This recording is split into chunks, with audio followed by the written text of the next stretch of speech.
The committee will come to order.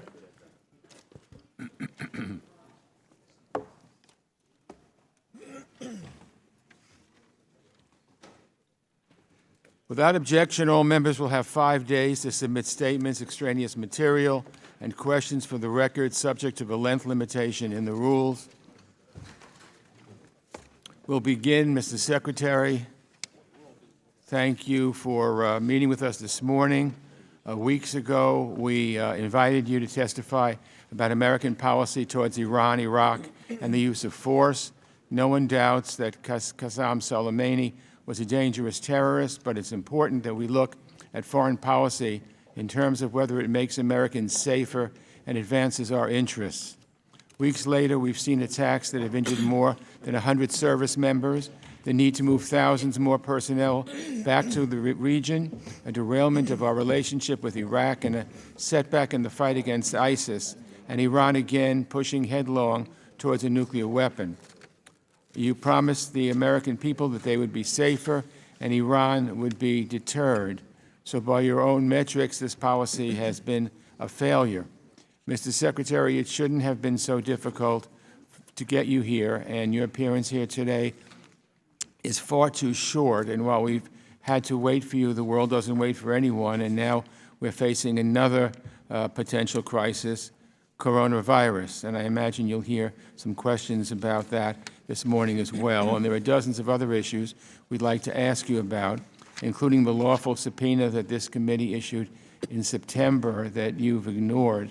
So we expect to see you here again soon for our annual budget hearing, and I'd appreciate if you renewed your commitment to appear for that hearing when I recognize you for an opening statement. I'm going to forego any additional openings in the hopes of getting to as many members as possible this morning, and I'll yield to Mr. McCall, our ranking member, for any remarks he might have. Thank you, Mr. Chairman. Mr. Secretary, thank you for being here. Thank you for your service to talk about Iran and Iraq as we agreed to as a committee. More importantly, thank you and the President for taking decisive action to protect Americans overseas. If President Trump had not made the bold decision to strike Qasem Soleimani, Iran's mastermind of terror, we might be having a different hearing on why he didn't stop the deaths of more Americans. Striking Soleimani was the right decision, and the world is safer for it. He organized an escalating series of attacks against our forces in Iraq, which killed an American. He also directed an attack on the embassy in Baghdad. Further, Chairman of the Joint Chiefs of Staff, General Milley, said the administration would have been culpably negligent had they not acted to take out Soleimani, who had the blood of hundreds of Americans and American soldiers on his hands. I fully agree with you and the General that this strike was necessary and well within the President's authorities under Article 2. The President acted with tremendous restraint over the past year, as we saw in the White House, continually making the choice to de-escalate even as Iran launched attacks on international commerce, Saudi oil assets, and a United States drone. But some people can't grasp that this strike was justified, legal, and our troops are indeed safer because of it. And now the Senate passed a preemptive war powers resolution that the House will vote on in the coming weeks to direct the United States to cease hostilities against Iran. I believe this is based on a false premise. So, Mr. Secretary, my questions will be to ask you this: are we engaged in active hostilities against Iran? And second, as you know better than anyone, we need to show unity, not division, in the Congress and as Americans, overseas and especially in the Middle East. So what can Congress do to support your efforts to curb Iran's destabilizing activities? I look forward to your answers and your testimony. And with that, I yield back. The gentleman yields back. Thank you, Mr. McCall. Our witness this morning is Secretary of State Mike Pompeo, who served in this body for many years. Mr. Secretary, without objection, your complete testimony will be included in the record. I'll ask you to please summarize your statement in 5 minutes. And because we're so tight on time, I'm going to have to be very quick with the gavel, so I now recognize you for 5 minutes. Thank you, Chairman Engel, thanking Ranking Member McCall. I'll do this in less than 5 minutes. I do have a statement that I'll submit for the record. I'm just back from a trip where I traveled to Saudi Arabia and Oman. The central topic of each of those discussions was what we're talking about here today, the threat posed by the Islamic Republic of Iran. Some basic facts. Iran is the world's #1 state sponsor of terror and the world's largest state sponsor of anti-Semitism, wanting to wipe Israel off the face of the earth. You just have to listen to them. Iran and its proxies were responsible for the death of hundreds of Americans in Iraq, including an American contractor who was killed on December 27th of 2019. Its forces, Iran's forces and the militias it supports prop up Bashar Assad, undermine democracy in Lebanon, Iraq, and steal humanitarian aid in Yemen. Speaking of Yemen, the Iran-backed Houthis have launched hundreds of missiles and armed drones at civilian targets in Saudi Arabia where 80,000 Americans live since the start of the conflict. Indeed, hours after I visit our troops at Prince Sultan Air Base on February 20th, Iran-backed Houthi forces launched an attack at the port city of Yanbu. Iran, too, is responsible for the downing of a civilian airliner in January. 176 people killed. The regime lied about the tragedy. The regime has still not turned over the black box. The Iranian regime slaughtered at least several hundred of its own people, with reports of as many as 1,500 during the protests last November. Okay. Many millions more have suffered since the revolution began more than 40 years ago. Iranians and those impacted by the regime are thankful that the United States is finally holding their oppressors accountable. The Trump administration will neither appease nor tolerate the enormous national security threat that Iran poses to the United States, our friends, and our allies. Our pressure campaign is aimed at reducing these threats and convincing Iran to change its behavior. I want to spend 1 minute specifically addressing the strike on the Quds Force commander Qasem Soleimani. He was the regime's top terrorist and the mastermind of the killing of innocent Americans, Syrians, Iraqis, and others. Removing him from the battlefield was a de-escalatory measure. His death reduced the risk to our personnel overseas, both my diplomats and our military, and made clear that we are willing and able to impose costs on our adversaries if they threaten or attack us. I know that sadly some American troops were injured during Iran's retaliatory ballistic missile attack on Al-Assad Air Force Base. The limited nature of Iran's counterattack, however, indicates that Iran's leadership is not eager to escalate a military confrontation. They know if we fight, they'll lose. That's deterrence. It's our policy. It's not just military deterrence. The JCPOA had bankrolled the regime's murderous campaigns of terror and destabilization. We reversed that appeasement and imposed the most aggressive economic sanctions campaign in history to deprive the regime of at least $50 billion in revenue. And diplomatically, we've rallied allies and partners to ban Mahan Air, a courier of regime weaponry and personnel around the Middle East. And in part due to our efforts, Colombia, Honduras, Kosovo, Paraguay, and the United Kingdom have declared Hezbollah a terrorist organization in all aspects. That's real American leadership to confront Iran. We will sustain our pressure. We will continue to protect the American people and American interests by any means necessary, and we will continue to impose costs on the regime for its campaigns of carnage. And we will work with our allies and partners for a more stable and secure Middle East. Thank you. I look forward to your questions, Mr. Chairman. Thank you. I recognize myself for 5 minutes, and I yield to Mr. Cicilline. Thank you, Mr. Chairman. Mr. Pompeo, I'm concerned that the so-called maximum pressure campaign against Iran has not achieved what you promised it would. After all, since January 2nd, there have been 4 Iranian attacks on American personnel. We've had to deploy 6,000 additional troops to the region, and Iran is once again on the path toward a nuclear weapon. The American people have heard conflicting information from you and other members of the administration about the reasons for the Soleimani strike and about the detail of its impacts. Because of the dishonesty from this administration on this and many other issues, Americans have lost trust in their government. Now we're facing a serious global health crisis in the form of the coronavirus, and trust is more important than ever. Unfortunately, we've also heard conflicting information when it comes to the administration's response on this as well. We know that this is a threat that doesn't respect borders, that impacts its victims indiscriminately, and that is starting to show up in our own communities. We've now heard different explanations of who in the administration is responsible for managing the American response to the potential spread of this virus. Successfully managing the global aspect of this crisis will require American leadership. So can you tell us exactly what your role is in this response?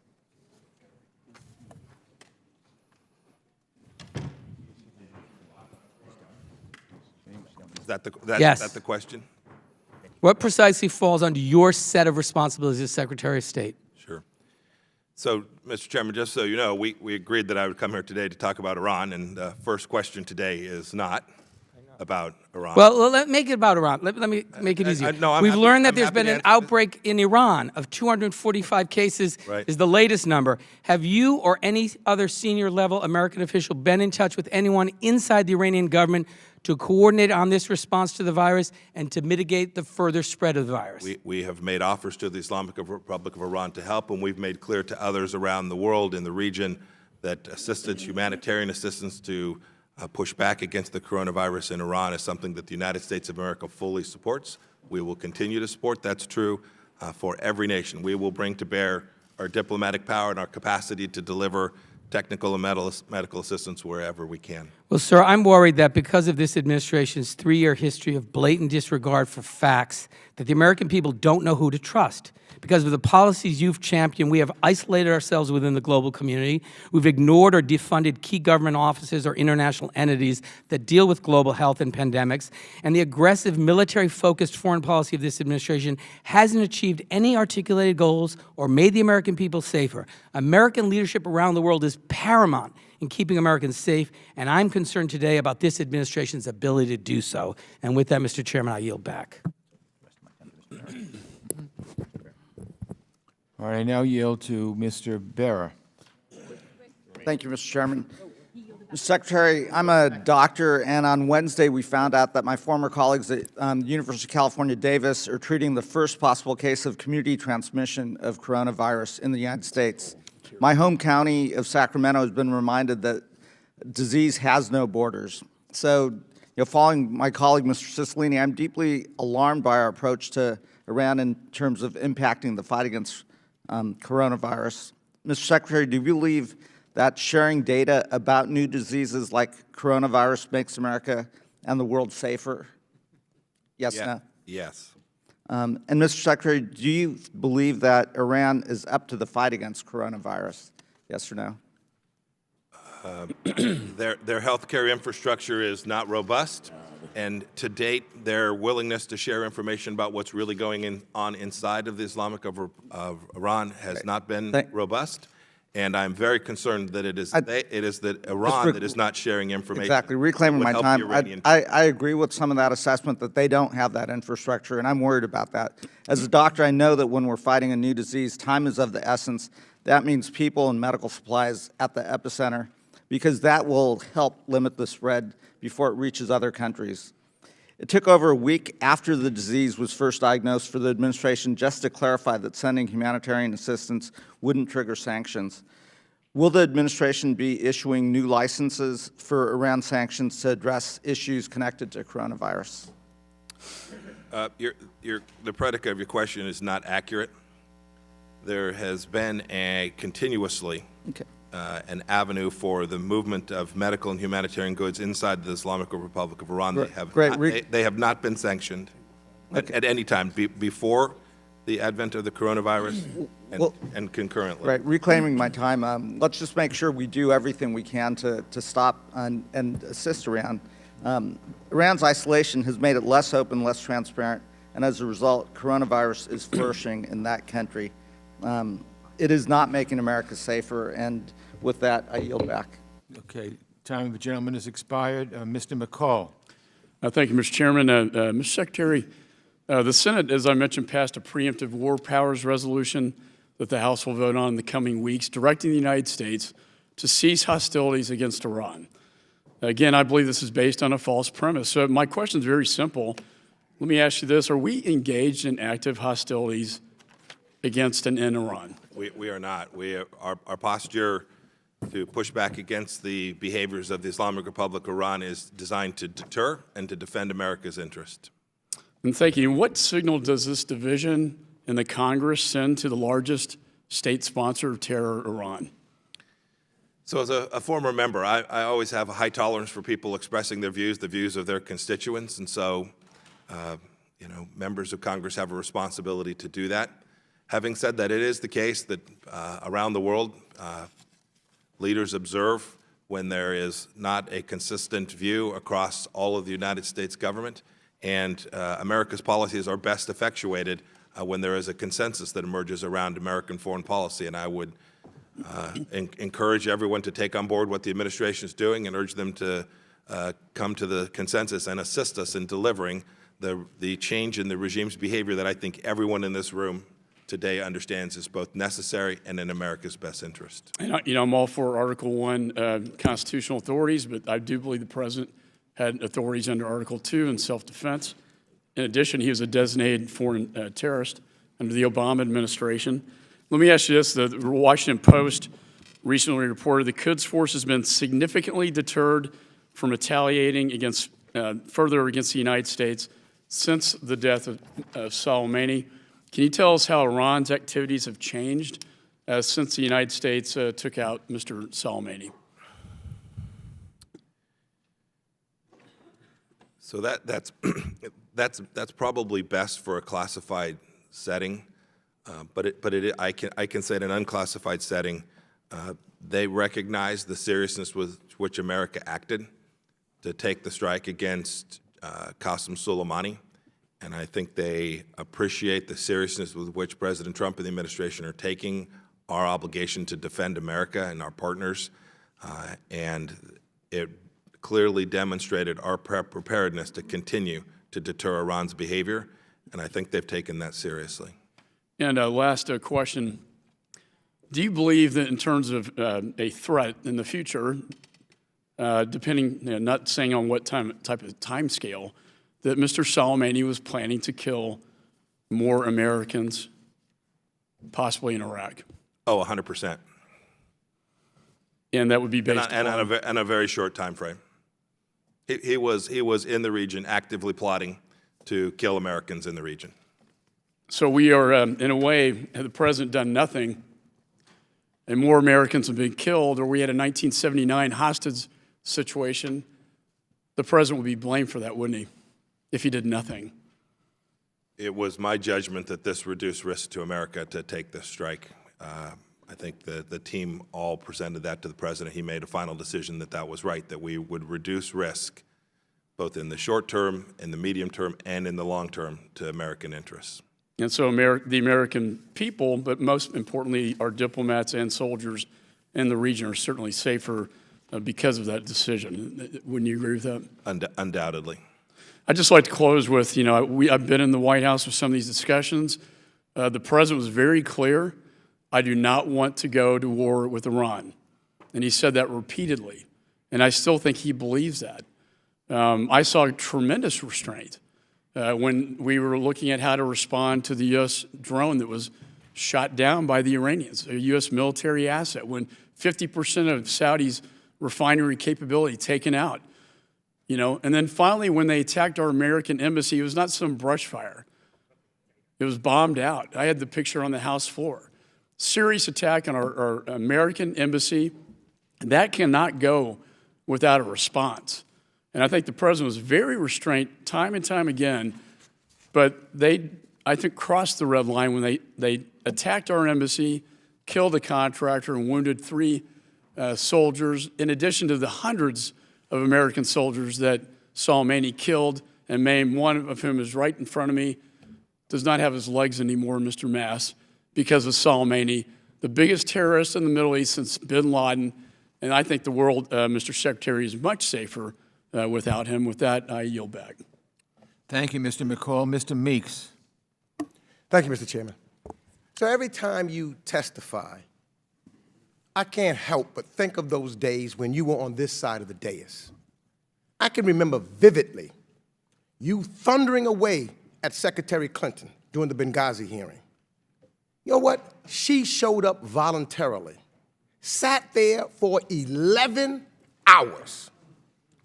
But with you, sir, we had to move heaven and earth to get you here today for just 2 hours.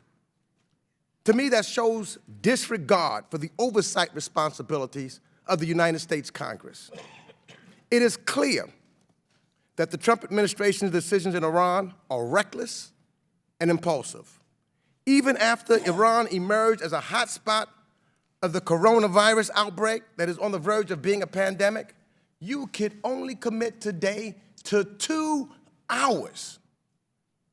After the Soleimani strike, the Iraqi Council of Representatives passed a resolution calling for U.S. troops to be kicked out of Iraq, which is exactly what Soleimani wanted to do for 20 years. Pushing the U.S.-Iraq relationship to the brink and plunging the Middle East into chaos and uncertainty does not benefit the United States of America. The list of actions that are legally and strategically questionable continue to pile up in this administration, and yet the administration refuses to provide clear and honest answers. These include pulling out of the JCPOA, no strategy; abandoning the Kurds, no strategy; strategic benefit of assassinating Soleimani, no strategy; suggesting that the U.S. would destroy cultural sites in Iran, no strategy; denying Iran's foreign minister a visa to go to the UN, no strategy; suggesting that we will punish Iraq if it follows through on expelling our military, no strategy. Sir, nobody here mourns the death of Soleimani, but it backfired in completely foreseeable ways. Killing him undermined all of the objectives and didn't do anything to make America safer. Now, I had many other things I would have loved to ask you, but I have to give up some of my time because you're only here for 2 hours. I can't use my whole 5 minutes because my colleagues would like to have something to say, so I now yield to Mr. Sherman. Mr. Secretary, it's taken you 2.5 months to come here before this committee to explain the actions of January 3rd. Today, the world faces a worldwide pandemic, the coronavirus. Will you come here next week and explain our international efforts to deal with the coronavirus, or will it take us 2.5 months to have you back here? Yes or no? We have briefed Congress over 70 times on Iran. 70 times. My question is about the coronavirus and whether you'll come here next week or whether you think we should focus on the coronavirus. I'm happy to work with you to find a time that works with everyone's schedule to talk about this. Well, happy let's to, hope but it doesn't take Congressman Sherman, reclaiming my time. I can't let go. Reclaiming my time. Sir, you limit us to 2 hours. Secretary Clinton spent 11 hours. You must adhere to the rules of this committee, just as you enforced them when you were sitting in this room. Order. I am reclaiming my time. Order. Let him speak. Mr. Chairman, my time has been interrupted. I would like order in the committee. Okay. Gentleman from California will continue. Now, 110 of our service members suffered traumatic brain injuries. The Pentagon had thought it would be even worse. But the day after 110 of our service members were hurt, the President said no Americans were harmed in last night's attack by the Iranian regime. 19 days after those injuries, the President said, I heard they had headaches. I can report it's not very serious. 30 of them are still in the hospital. All of them will be suffering their whole lives or be studied their whole lives for their traumatic brain injury. Mr. Secretary, do you want to take the opportunity, this is a yes or no question, do you want to take the opportunity here today to apologize to those service members for trivializing their injuries? Mr. Congressman, I've never trivialized the injury. Do you want to apologize on behalf of the administration for trivializing their injuries? Sir, I've never trivialized any injury to You're part of an administration. You speak for that administration. Do you want to apologize for the administration's trivializing those injuries? Are you looking for me to answer the question? Yes. I'm happy to answer the question if you'd cease speaking over me. Just give me a second. We take seriously every American service member's life. It's why we've taken the very policies in Iran that we have. Okay, the gentleman's time has expired. Mr. Smith. Thank you very much, Mr. Chairman. I'm very deeply disappointed in some of my colleagues and their disrespect that they are showing you, the Secretary of State, who I think has done an extraordinary job. The world is a cauldron. You have been everywhere, leading this nation and leading the world, of course, with the President at the helm. And I want to thank you for that service and know that I and my colleagues, so many, and most Americans deeply respect your integrity, your honesty, and again, I think some of this has already gotten very much out of hand, and I'm deeply disappointed in my colleagues. As you know, I should say, the Iraq and Syria Genocide and Relief and Accountability Act of 2018, which I authored, it was a bipartisan bill, was designed to provide humanitarian aid relief to victims of ISIS genocide, religious minorities such as the Chaldean Christians and Yazidis first and foremost. Ideally, they would have returned to their homes in the Nineveh Plain or on Mount Sinjar, something that was contemplated by Vice President's directive of 2018. Now, however, it has become apparent that the Iranian-backed, again, just like you spoke early in Yemen, the Iranian-backed Shia Popular Mobilization Forces, or PMFs, do not intend to leave the Nineveh Plain area, particularly given the acquiescence of the government in Baghdad to Tehran. I wonder if you could give us your assessment of the permanency of this violent organization and organizations in the Nineveh, and is it our policy to try to change that? What steps are we taking? And would you support, if they do not leave, a modified aid directive that would support the displaced minorities in Erbil and elsewhere in the Kurdistan region? I'll just say very briefly, I chaired 10 congressional hearings when Barack Obama would not help the Chaldean Christians in Erbil, 70,000 strong, who made their way fleeing ISIS genocide. I went there, and there was an IDP camp 10 minutes away from our consulate in Erbil. And when they learned that I wanted to go there, they finally visited there, but we were not providing that aid.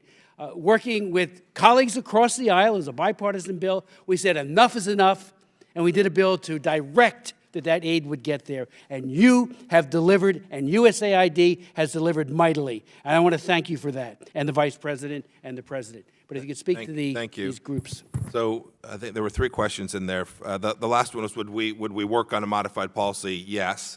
The continued problem and presence of the PMF, these Shia militias in the Nineveh region, is something that we have worked hard on. Our ambassador, now second ambassador in Iraq, Ambassador Jeff, we have all worked very diligently on, but we have not succeeded. We've had repeated promises from now repeated Iraqi governments that they would work that problem set, move them back, allow security forces that would permit this aid to get to the Christians, the Yazidis, all the people in that region. And we've had some success at getting this in, but we need the PMF out. We need these Shia militias out. If we're going to effectively deliver and create space for religious freedom in the north of Iraq, in that Nineveh region, in the Nineveh Plain, we've got to convince the Iraqi government, and we need an Iraqi government that's prepared to defend its own sovereignty and pull back those Shia militias that are controlling that region. And again, I just want to say again, Mr. Secretary of State, please don't take from this meeting. Some of those comments, I think, were almost to the point where their words should have been taken down. You have been honest, straightforward, and as my good friend Michael McCall said, the taking out of Soleimani, who was not in Iran when he was killed, he was a combatant, if ever there was one, and directing what we all know, 600 plus Americans have died, and thousands through his use of the IEDs and other methods of destruction were wounded, including our dear colleague. Yield back. Gentleman yields back. Mr. Keating. Thank you, Mr. Chairman. Thank you, Mr. Secretary. Mr. Secretary, fair enough to say you talk a lot with the President. That's not a tough one. Yes. That was the best question you had this morning, right? It's true. It's you ever hear him say? I welcome that. Ever hear him say the phrase, we'll see what happens. You ever hear him say that? Yes, I think I've said that many times myself as well. Really? Okay. Yeah, absolutely. We know you're on the team. I said it to my son all the time. You're on the team, but you said consistency out too late, in your opening we'll see what statement. happens. Please, you said consistency in your opening statement, and what I got to tell you, time and time again, is what we're getting back when we have people is this attitude that people have of America, our allies, of we'll see what happens.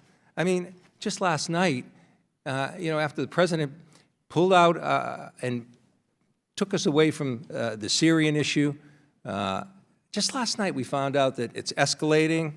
Now Turkey's looking for NATO Article 4 discussions, maybe leading to Article 5, pulling us in with our allies again.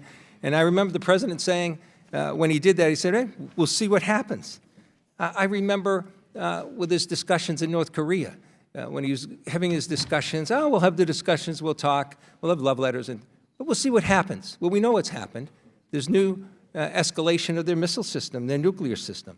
We've seen by pulling out of the nuclear agreement with Iran, JCPOA, we've seen that, well, we'll pull out, well, we'll see. We'll see what happens. We'll see what they do. And now they're enriching to a greater extent and moving forward in their program. So this idea of consistency, I just came back, you were there, at the Munich Security Conference. I've got to tell you, in discussions we had with our closest allies, they're telling us that we're not as sure about your commitment as a country. And it's all this, if I had to give a watchword for the policy right now, it's, well, we're going to do something and we'll see how it happens. Well, I'm concerned about the lack of consistency. And with the coronavirus, when that issue came forward, the president said it again. He said, well, it's going to get warm and we've got a vaccine in the corner, looks pretty good, we'll see what happens. We'll see what happens isn't being consistent. And now, after last night's activities, we're going to be moving forward again because of what's happening in Syria. We're going to be calling on the United Nations. We're going to be calling on NATO again. We're going to be calling on our allies again. And we left them on the ground in Syria when the president made that decision. Even your own administration told us that was a mistake, not notifying our allies. So I'm just going to say the policy has to change because we'll see what happens isn't happening. And I yield back. I yield, Mr. Deutsch, I'm sorry. I thank my friend from Massachusetts. Mr. Secretary, thank you for being here. First, I want to not miss this opportunity to implore you to do everything that you can to bring home my constituent Bob Levinson to his family. And I don't have a lot of time left, so I'd like to just share with you something I think a lot of us are feeling, Mr. Secretary. The American people are becoming increasingly worried about coronavirus. We get phone calls every minute of every day. People are really concerned. And when they hear conflicting messages, they don't know what to make of it. So, Mr. Pompeo, any misinformation is bad. A pattern of misinformation undermines our entire system. When the president lied about the size of his inaugural crowd, it was embarrassing. It was hard to believe when he falsified a hurricane weather map. It was disgraceful when he told the American people that Iranian bombs injured no one when 110 soldiers were seriously injured, and traumatic brain injuries aren't just headaches. But now we face coronavirus, and the president tells us that a vaccine is almost ready, and it isn't. And then he tells us that warm weather will miraculously take care of this, take care of everything. And it won't. This doesn't just impact the president's supporters at his rallies. And it doesn't just impact Democrats voting in the presidential primaries. This impacts everyone in America. And it's more important than politics, Mr. Secretary. The administration must do better. I yield back. Okay, Mr. Shabbat. Thank you, Mr. Chairman. Mr. Secretary, thank you for being here today. We very much appreciate it. The humanitarian situation in Idlib province, Syria, is alarming. Innocent civilians and women and children have been slaughtered. Could you tell us what Iran or its proxies, what their involvement has been there relative to this ongoing assault on those civilians? So consistently, since the previous administration's decision to allow the Russians to come into Syria, that combined with the long history of Iranian influence in parts of Syria has led us to where we are today. You can see with the Israeli strikes that are taking place against Iranians in Syria, you can see the work that the United States is doing in the north and east. We have an enormous Iranian problem inside of Syria. These attacks that are Syrian regime-led, Iranian-supported, Hezbollah-supported, underwritten by Iran, along with the Russians, are now causing a humanitarian calamity in Syria that once again re-ups what we saw several years back. The numbers range from 750,000 to 1.1 million people in that upper northwest part of Idlib province, many of whom will be displaced, too many of whom will be killed. And our mission set has been diplomatic to urge the parties to a ceasefire, both bilaterally with each of the participants. We have a UN Security Council resolution that sadly the regime will not adhere to, that the Iranians will not adhere to, which was designed to find the political resolutions, UN Security Council Resolution 2254. We've not been able to make progress there. So in light of that, we have done what we can with American assistance, stabilization assistance throughout the region to try to lend both food and assistance and medical through USAID and to try and build back some of the institutions so that they'll be capable of pushing back against what the Russians and the Iranians and the Syrians are doing in this hellish place of Idlib. Thank you. The UN arms embargo on Iran expires next year. Are our European partners committed to extending the embargo? What can we do to put pressure on China and Russia to cooperate as well? So yes, one of the central flaws of the JCPOA was that you had very short duration for many of the most important provisions. The first really significant provision expires in October of this year, so now just a handful of months away, where the very missiles that rained down on our American forces will be permissibly sold, lawfully sold to the Iranians come October of this year. That's a big flaw in a deal. And so we're working diplomatically. We are hopeful that the Europeans will take seriously this risk, that there'll be Chinese weapon systems, Russian weapon systems sold into Iran. I am confident that they are gearing up already to deliver those weapons come October with the full authority, with no UN Security Council resolution prohibiting it. We will work at the UN. We will try to convince the Russians and the Chinese not to veto that resolution, and we will urge our European colleagues to use the tools that they have at hand to prevent conventional weapon sales from once again being lawfully sold to the world's largest state sponsor of terror. Thank you. And finally, Iran's proxy in Lebanon, of course, is Hezbollah. How has this administration's maximum pressure campaign impacted Iran's ability to support Hezbollah in Lebanon? So we've had impact, but not enough. We've had a material change in their capacity to do harm. That is, they no longer have access to all of the capital that they had under the JCPOA. We have restricted Hezbollah's money, their resources.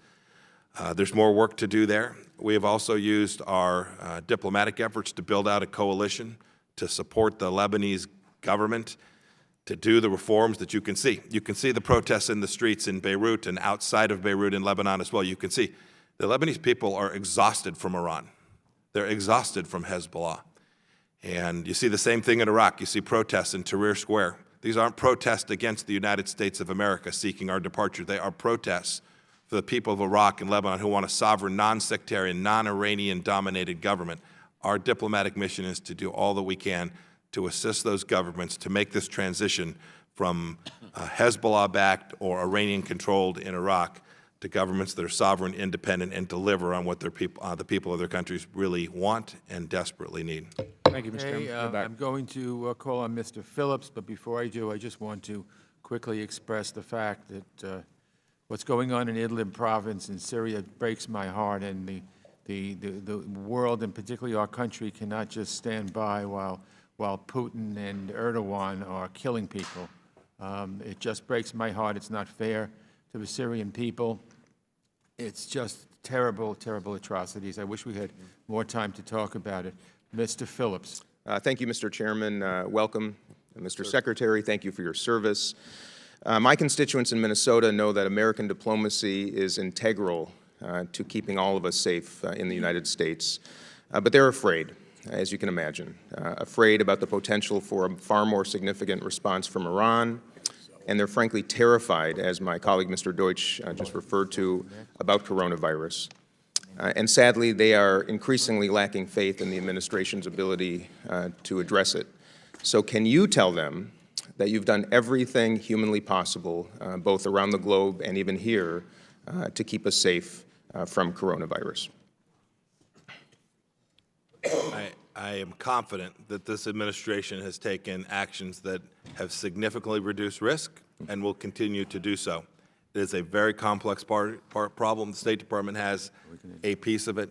The work that your State Department did to get Americans out of Wuhan, not only our diplomats, the people that work for the United States government, but civilians who were there as well, is in the finest tradition of the American diplomatic corps. It was done with excellence and with vigor and brought Americans home safely. I'm incredibly proud of the work that my team did there. We will continue to do that. We have diplomats in China today, and we are working to make sure we keep them safe, but keep them in place so that we can continue to perform all of the missions we need to help China deal with this virus where it began. Okay, I appreciate that, but how do you reconcile what you just said with the budget you just submitted to us, which cuts State Department funding for the WHO by more than 50%, and cuts the CDC's global health security budget by more than 40%? How can you reconcile that budget request with your set investment? Oh, very in global easily. health? We'll have plenty of money. We'll have plenty of money. Oh, yeah. Yes, sir. I'm very confident we will. So we have enough resources. You're doing everything possible, and Sir, 50 and 40% reductions in those Sir, budgets is enough to address the potential for a global pandemic that seems to be emerging in front of our eyes. Sir, I commit to you, as we need resources, if we find out that there aren't sufficient resources to address a problem where we can create value and reduce risk, we will come to you, we will execute that, and we will deliver for the American people. Do you understand why it might be suspect to submit a budget like that in light of what we're facing, that cuts these budgets by 40 and 50%? I don't understand. I have great confidence that we'll have the resources. Okay, well, I don't understand either. With that, I yield to my colleague, Mr. Connolly. Thank you. Thank you, Mr. Phillips. Welcome, Mr. Secretary. Good to see you again, sir.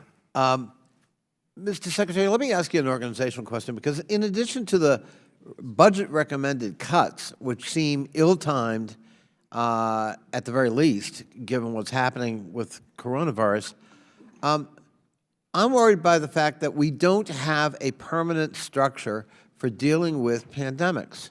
You know, we set up a structure in the previous administration on Ebola, and then we dismantled it.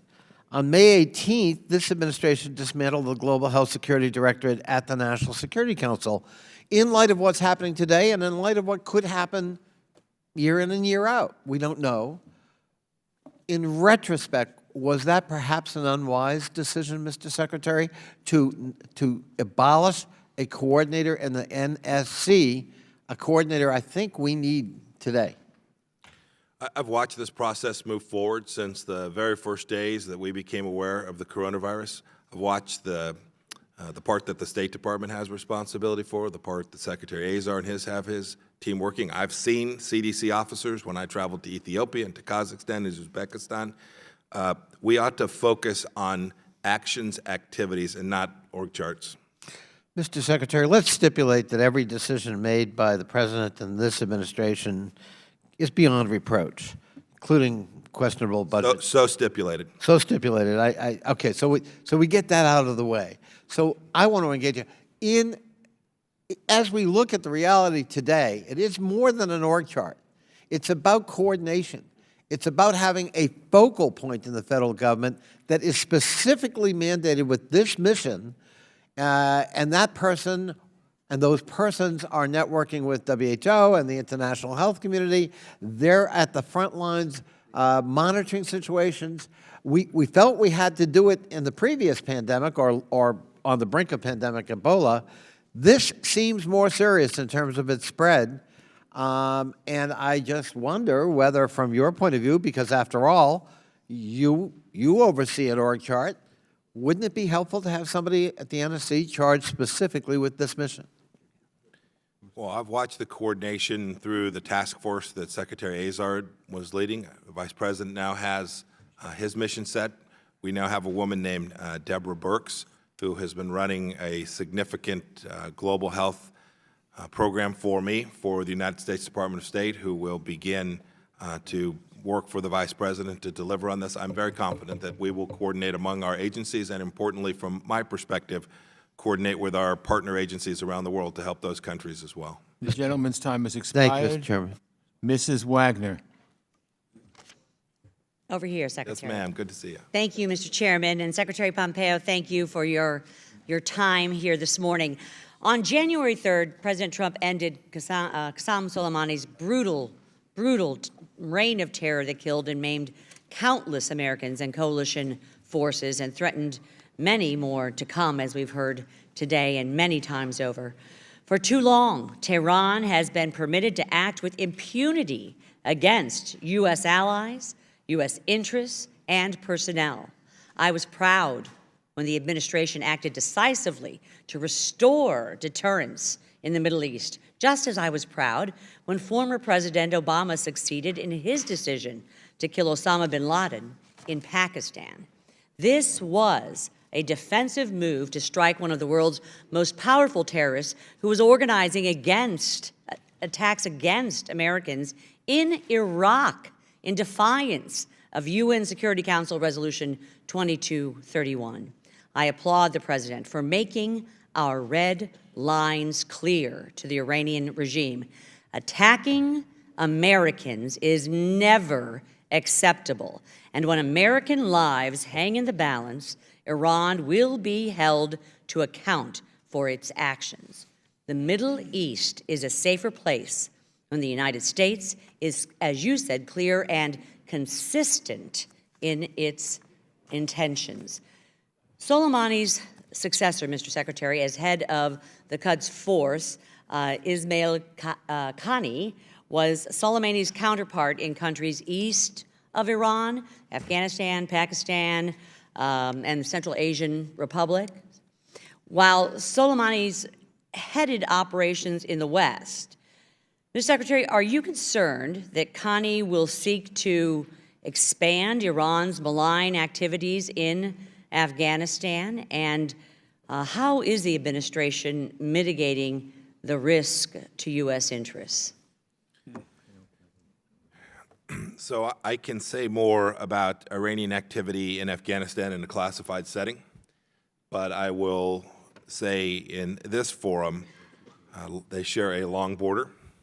There is a history of Iran engaging in activity inside of Afghanistan to act as a spoiler.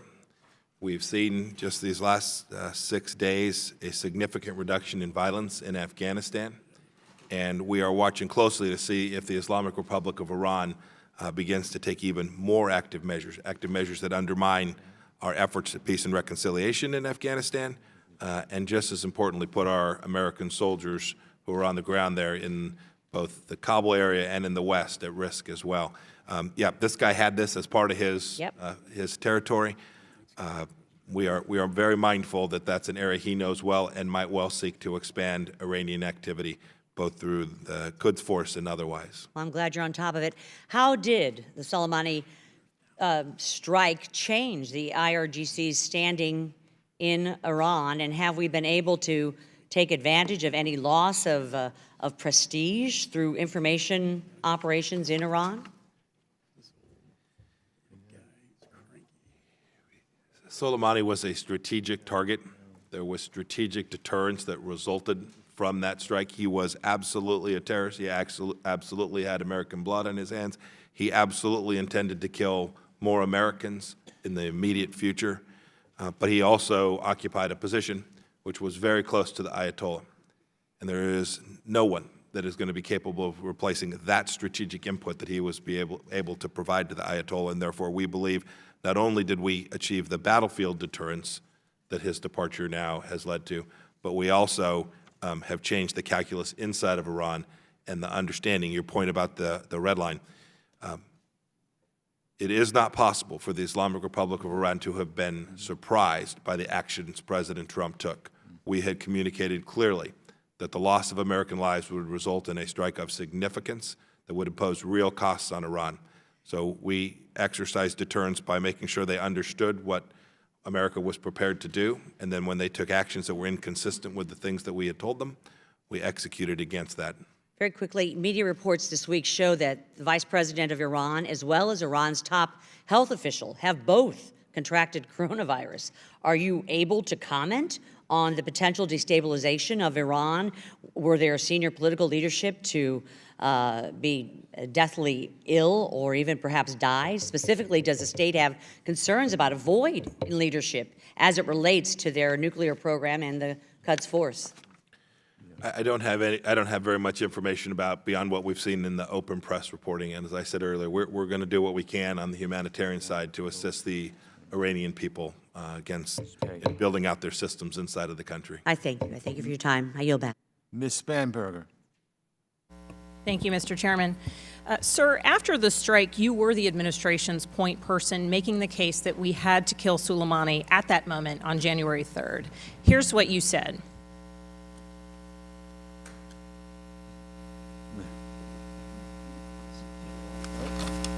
I'll read it.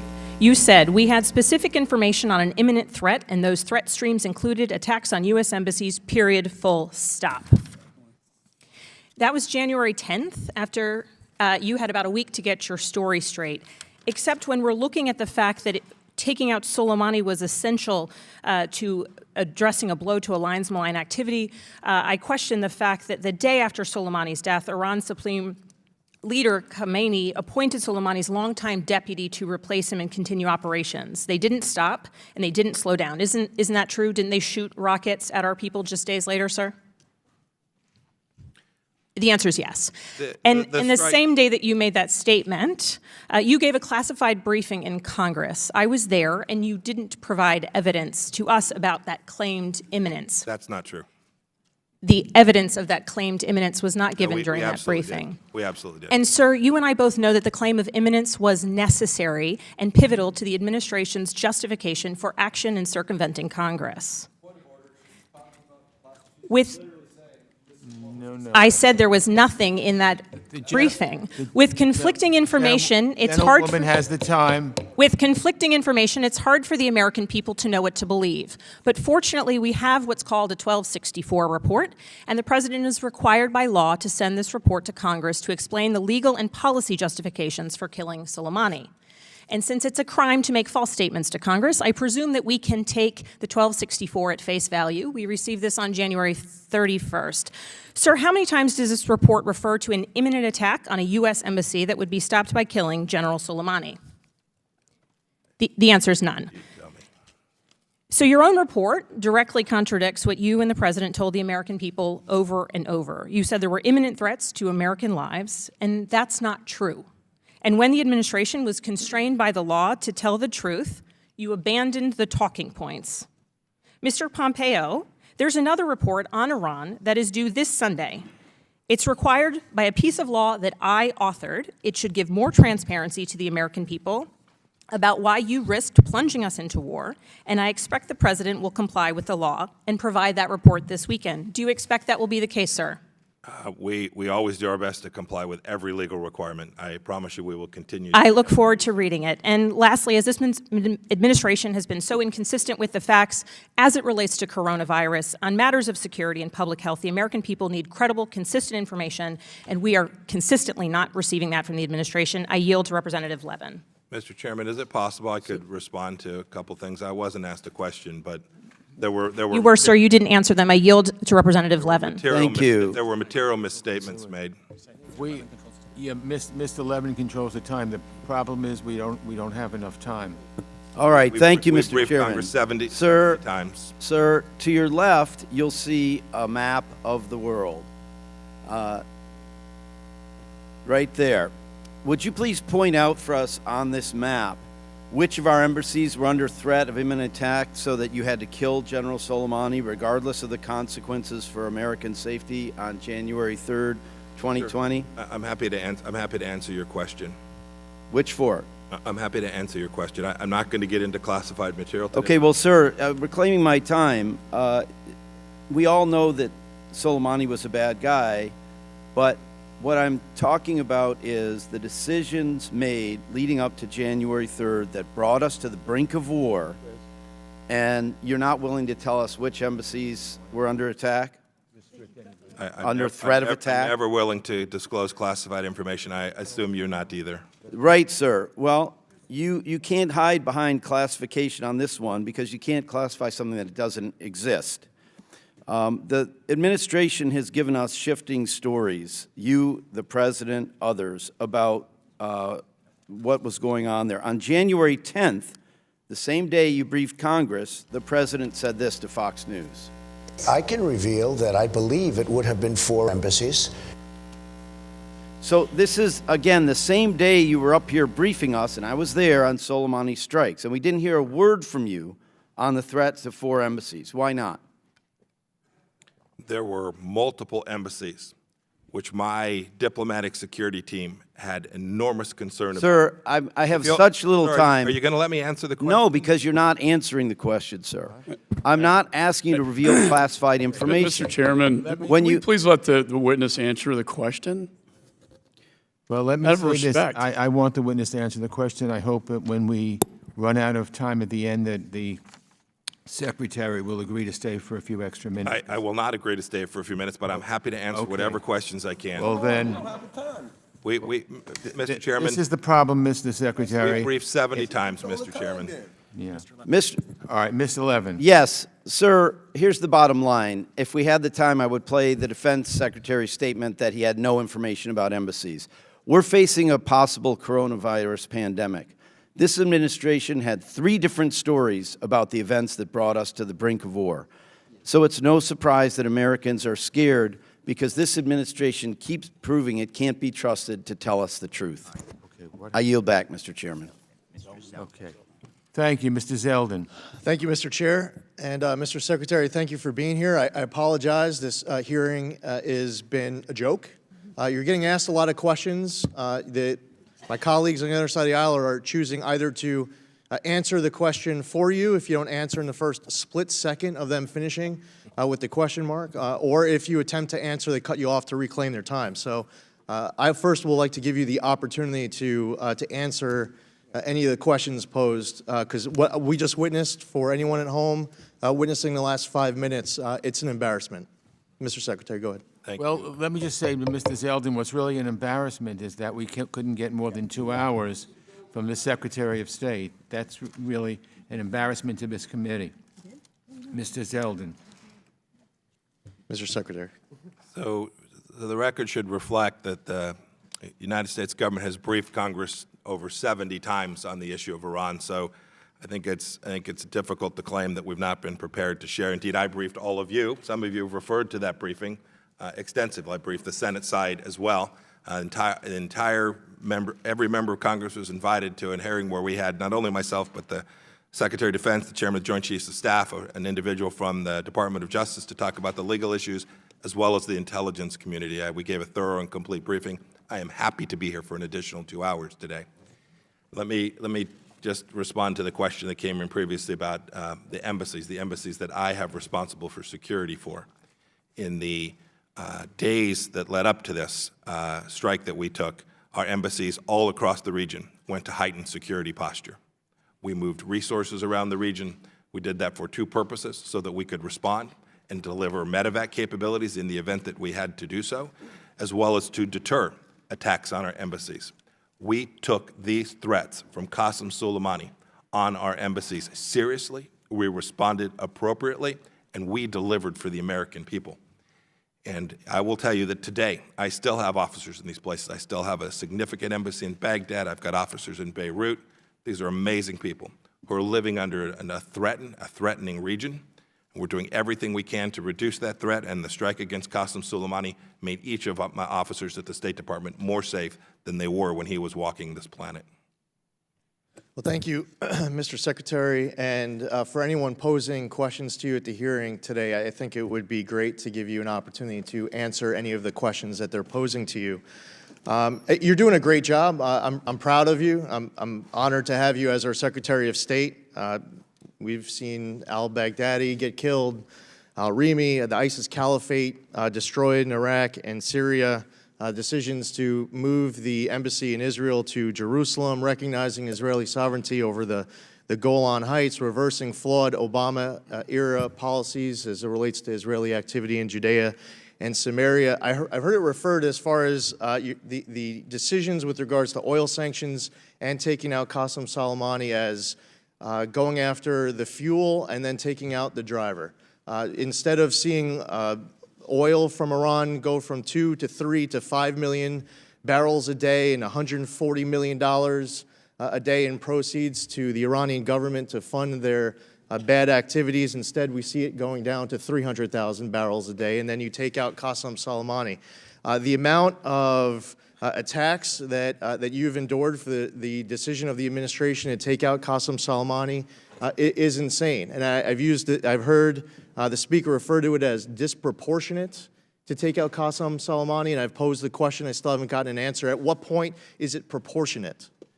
There were 600 U.S. troops got killed at the hands of Qasem Soleimani. Thousands of U.S. troops were injured at the hands of Qasem Soleimani. In the days leading up to taking out Qasem Soleimani, our embassy was attacked, and we saw U.S. civilians end up getting killed and injured. At what point is it proportionate to take out the one person who's responsible for killing 600 U.S. troops and wounding thousands of others? I think the problem is that people are getting antsy at what a good job you have been doing. I saw it posed, and the transcripts is now revealed, when Mr. McKinley was at the closed-door deposition, and he was asked about the State Department under Mike Pompeo, and has it gotten worse? And they were shocked that McKinley's answer was, no, actually, the State Department, it's gotten better. And they thought that this guy who had just retired from the State Department was going to come in and throw you under the bus. But even in that situation, that person comes to that situation of the House Intel Committee, used to be called the House Intel Committee, the House Impeachment Committee, and posing that question and getting the answer that you're doing such a great job. So that's really the problem. I encourage my colleagues to let you answer the questions going forward. I yield back. Okay. Gentleman yields back. Ms. Wild. Thank you, Mr. Chairman. Good morning, Mr. Secretary. We know that Iran has a long history of revenge killings. I'm sure that's something you and I can agree on. And it's one of the reasons that Iran is one of the most dangerous and unpredictable countries in the world, right? That's all true. Yes, ma'am. Do you think that the Iranians' revenge strike on bases in Iraq that injured more than 100 service members is the last that we have seen of Iranian retaliation for the Soleimani killing? That's a yes or no. Yes. The reason I often pause is I've tried to make sure and give answers that are not classified. So you believe it is the last we've seen? I didn't say that. No, I think the strike on Qasem Soleimani was necessary, but not sufficient. Not my question. My question, I think I'm going to reclaim my time. My question is, do you think that the strike by the Iranians on bases in Iraq after the Soleimani killing was the last that we have seen of retaliatory action by Iran? No, we've seen the Iranians take actions after that already. Whether you characterize them as retaliatory or not, this is a 40-year theocratic revolutionary regime. And I'm with you on that. I'm very, very concerned about the likelihood of tragic and severe retaliation going forward. We know that, as you've alluded to, that Iran has a pattern of waiting before retaliating. You'll recall that in 1994, Hezbollah bombed Amia, the Jewish community center in Buenos Aires. Those attacks came 2 years after Israel killed Hezbollah co-founder Abbas Musawi in 1992. Iran waited 2 years to get revenge. We know that retaliation is not immediate. They will be patient. It would be foolish of us to think that revenge for the killing of their general is over. And I'm terribly concerned that Iran is going to be looking for even more vulnerabilities and opportunities to harm Americans as retribution that will play out over the years Are you worried about that too? Oh, yes, we are very worried about Iran. Okay. This is why we have a strategic campaign to change the course of their behavior.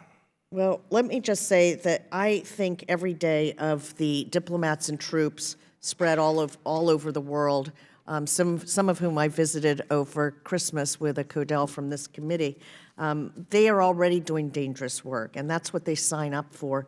But I'm worried that we have increased the chances of harm to these people who serve us. I think it's just led us down a more dangerous and unpredictable path of Iran seeking revenge, and I fear for the brave public servants who are going to bear the brunt of that.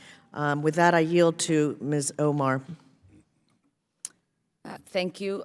Sir, I just want to follow up to see if enough has been done to protect Americans at harm's way.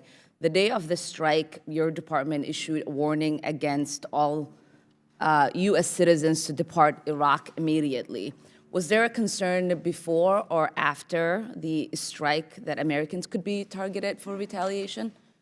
We've known that Americans traveling not only in Iraq. Sir, yes or no would be yes, sufficient. but the answer is a little. I know, but we don't really have that much time. So, did you warn? I need to be accurate, sir. Yes, Did you? I apologize did you for warn my efforts the to be embassy accurate. either before or after the attack? The embassy was completely in the loop as we were working through not only hours, Okay, days, but the months. people at the embassy who are the ones in harm's way said that they were not warned. I hope you're not saying that they're lying. Sir, were you not aware that Americans might be targeted by this assassination and be retaliated against? Oh, the threat from the Islamic Republic is now 40 years on. All right. Well, I ask this because Brian Hook, your special representative on Iran, received extra security at a speech in Los Angeles after the attack, not in Baghdad. Los Angeles. Mr. Hook got protection from diplomatic security, the LAPD, and counter-assault team. Look, I think making sure our public servants have proper security is incredibly important. But I have to ask, if we were so much safer after the strike, why did a U.S. diplomat need counter-assault team to protect him at a speech in California? Yes, it's undoubtedly the case that we are all safer. There are distributional elements to this. That is, there are certain persons who made certain decisions that might be more at risk. But let me assure you, cumulatively, the American people are far more safer. If you are claiming that Americans are safer after this attack, apparently your department disagrees, at least as far as Mr. Hook and our embassy in Baghdad are concerned. I yield back. Okay. Mr. Perry. Thank you, Mr. Chairman.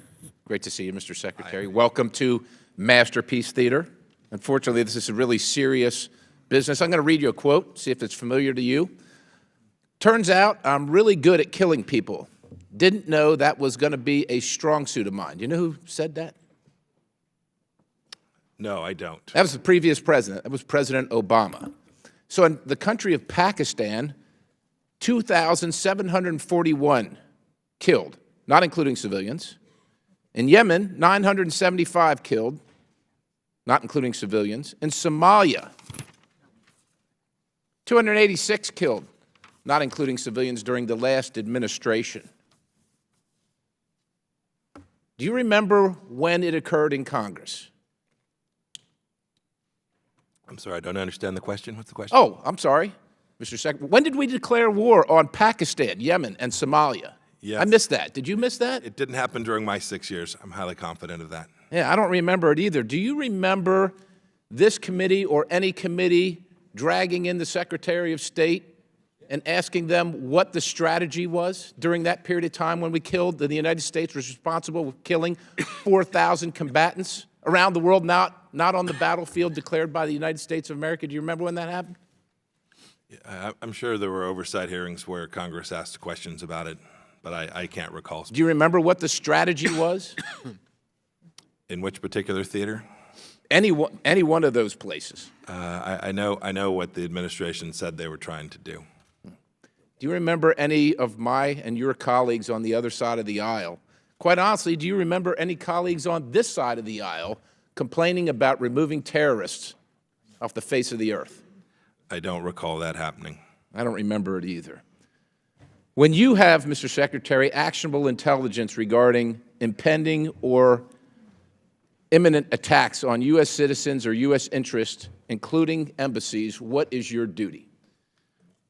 It's to ensure to the maximum extent possible that none of the Americans that are in any of those places, civilian, State Department officials, or military folks, have any harm brought to them. So to reduce that risk with every tool that we have in our arsenal.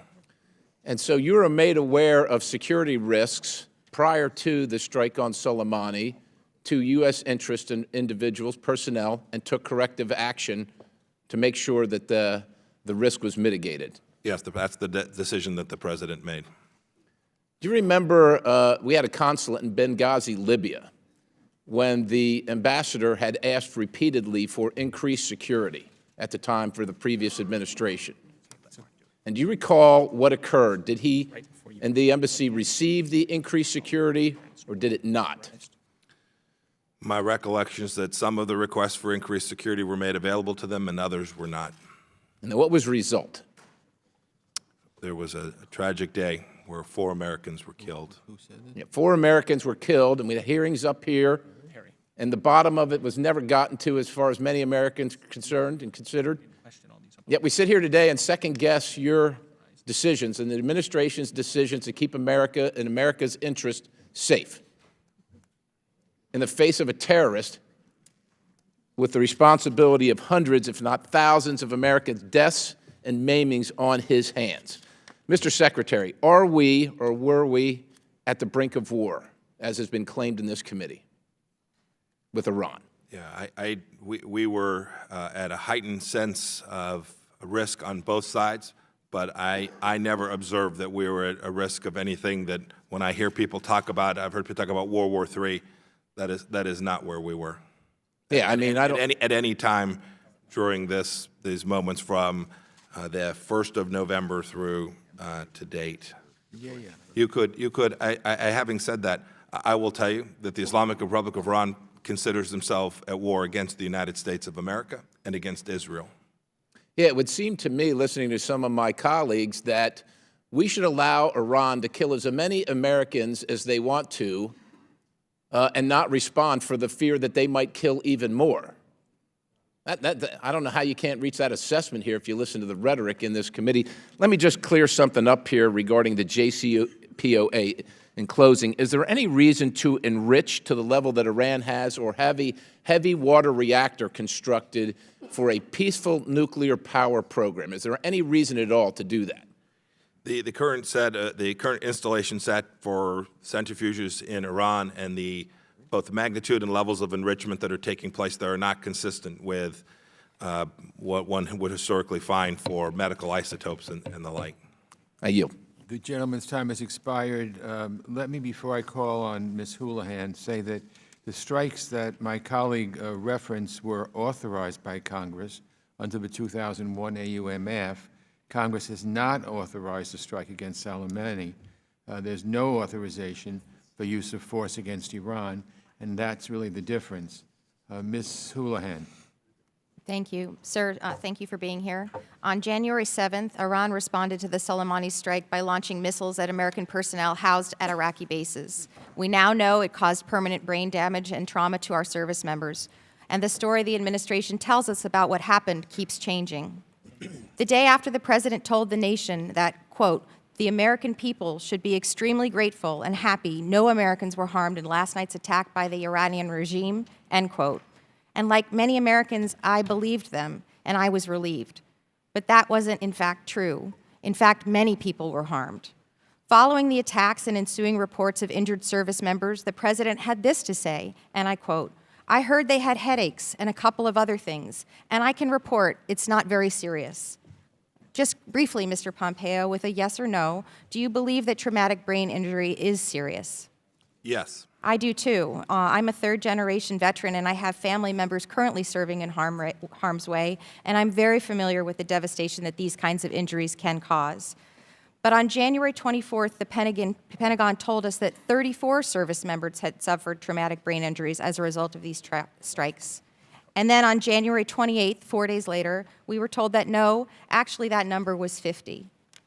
And then 2 days after that, the number was 64. Sir, with a simple yes and a number, what is the number standing at now in terms of U.S. service members who have sustained traumatic brain injuries, which the President has previously dismissed as simply headaches? Yes, you'll have to go to the Department of Defense to get the precise number. So I can give you the number. It's 110. And thankfully, many of them have been cleared and returned to duty, and we've heard that about 30 of them still remain in hospital care. Sir, the administration claimed that the strike on Soleimani was, quote, to deter Iran from conducting or supporting further attacks against the United States forces and interests, end quote.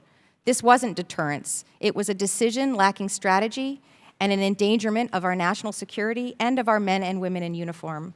Mr. Pompeo, the President's decision had clearly very real consequences. 110 service members suffered TBI, what the President has called headaches. And what we know isn't even close to ending is the campaign against us and the allies on behalf of Iran. And they are currently enriching uranium again. By your own admonition, you have told us that we are not in safety and we are clearly still in harm's way. And so I guess my concern to you, sir, is that I'm not sure what we have accomplished other than injuring 110 service members and other than making our nation a less safe place. And with the remainder of my time, I yield to Ms. Tias. Thank you for yielding. Let me just point out that the quote attributed to President Obama was in a book allegedly overheard, reviewed in the Washington Times. I don't think anybody here heard him say that, and it was, who knows if that's true or not. I'd like to ask you, Mr. Pompeo, about something that was said after the Soleimani strike. On January 6th, the President told the American people in a tweet in all caps, I think we have it here, Iran will never have a nuclear weapon. It will never have a nuclear weapon. I agree, Iran should not have a nuclear weapon. But in that now famous radio interview with Mary Louise Kelly, I think you know her, she asked you not once, not twice, but 3 times what the administration was going to do to stop Iran from having a nuclear weapon. Here's what you said. My question again, how do you stop Iran from getting a nuclear weapon? We'll stop them. How? Sanctions? We'll stop them. Well, since you made that comment, Iran has tripled the amount of stockpiled uranium it has. So I'm going to give you another chance to answer the question. How are we going to stop Iran from getting a nuclear weapon? We'll stop them.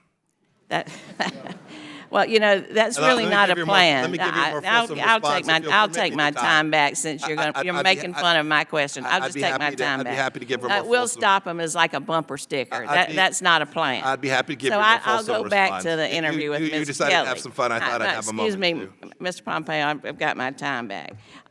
To use your words further on in the interview, I guess you think this is funny. She asked you, told you that Iran had admitted that they'd removed all limits on their centrifuge program, and you said, in effect, well, he's blustering. Frankly, Mr. Pompeo, I agree blustering is dangerous, especially when it comes to nuclear weapons development, but today you're just blustering. This is not a plan. This is not an acceptable substitute for a plan, and we're just not going to allow that. I yield back. Gentlewoman's time has expired. Mr. Kinzinger.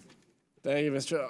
Chairman. This is exhausting. I mean, this multimedia dog and pony show that's being put on, and nobody thinks the Secretary of State thinks this is humorous. We can have a moment of levity without trying to get a YouTube moment out of it or without, you know, being upset and feigning anger so that you can go get a TV hit tonight on a cable station. And Mr. Secretary, you were on this, you understand this committee. I fought like hell to get a waiver, because I'm on Energy and Commerce, to get on this committee, because the thing I love about this committee, was its bipartisanship. The whole time we had the majority, we never took one vote that was partisan on this committee, not once. Our very first thing that we did on this committee under the new majority was take a partisan vote. I think we took 2 of them. One of the very first ones was Yemen, preventing the U.S. from doing anything in Yemen, because that's a campaign issue out there right now, even though most people have no idea what's going on. I'll just ask you real quick, Mr. Secretary, how much humanitarian aid has Iran provided to the Yemen crisis? 0. Thank you. But you've been on this. You understand what's going on here, this show. You know, the Soleimani, initially, I think a lot of folks did not even know who Soleimani was, and then all of a sudden find out he's killed, and then they're outraged about it. A point I'd like to make is we operated, and I was part of those operations, against Iranians in Iraq during the Iraq War. So by killing Soleimani in Iraq, protecting U.S. troops like we did in Task Force 17, we were operating under the same authority that we had to defend American troops against Iran that we did when we killed Soleimani in Iraq, by the way.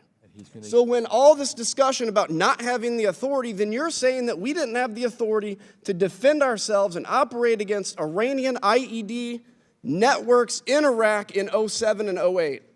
So all that positive movement we made to defend our troops was totally illegal because Congress didn't authorize it. It is the same authorization that we have today, and I would argue that it was quite proportional. Because instead of blowing up sites where there's 100 soldiers working that want a paycheck in Iran, it may come to that someday if Iran decides to escalate. But instead of doing that, we killed the man responsible for these deaths. Mr. Secretary, let me ask you quickly, how many Americans have been killed and injured as a result of Mr. Soleimani? Hundreds. How many people around that region do you think are dead, including the Syria crisis, because of Mr. Soleimani? Thousands from every faith, including thousands and thousands of Muslims. So I think, my friends on the other side of the aisle say, well, we get it. He was a bad guy.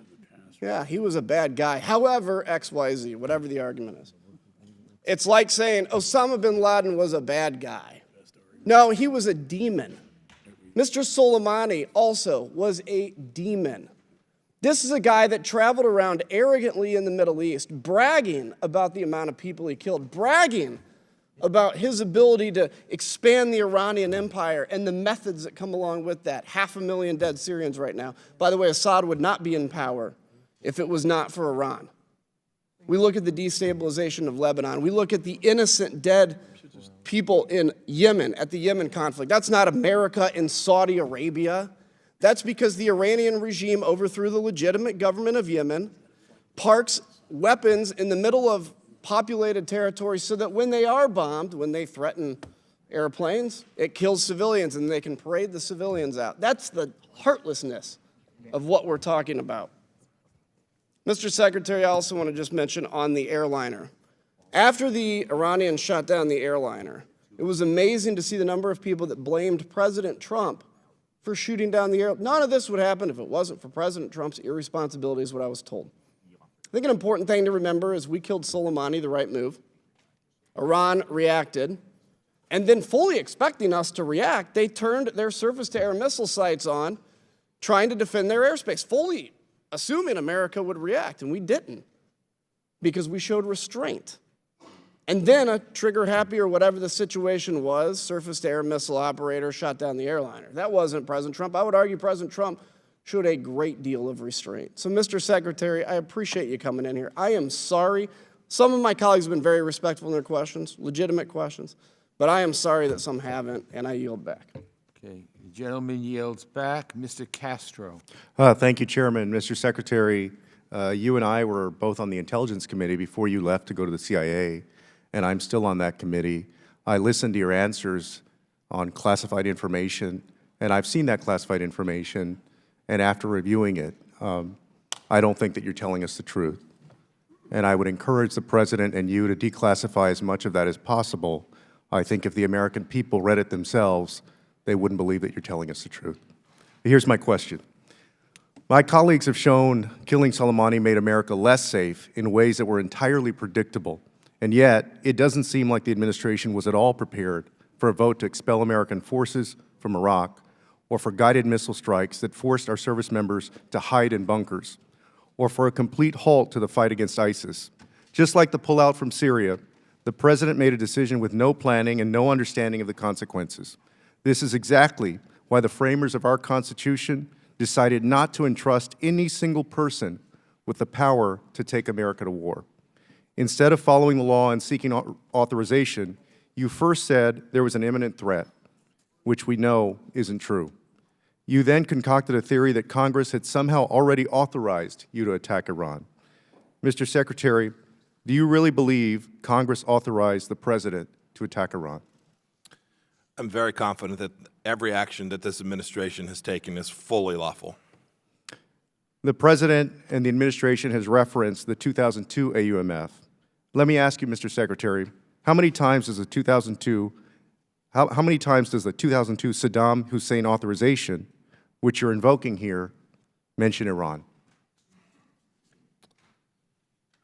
I'll leave to the lawyers to debate the scope of that, but I know that this was discussed, vetted, approved by the lawyers, as has every action this administration has taken. We conducted this attack fully inside our statutory and constitutional responsibility. The President acted lawfully.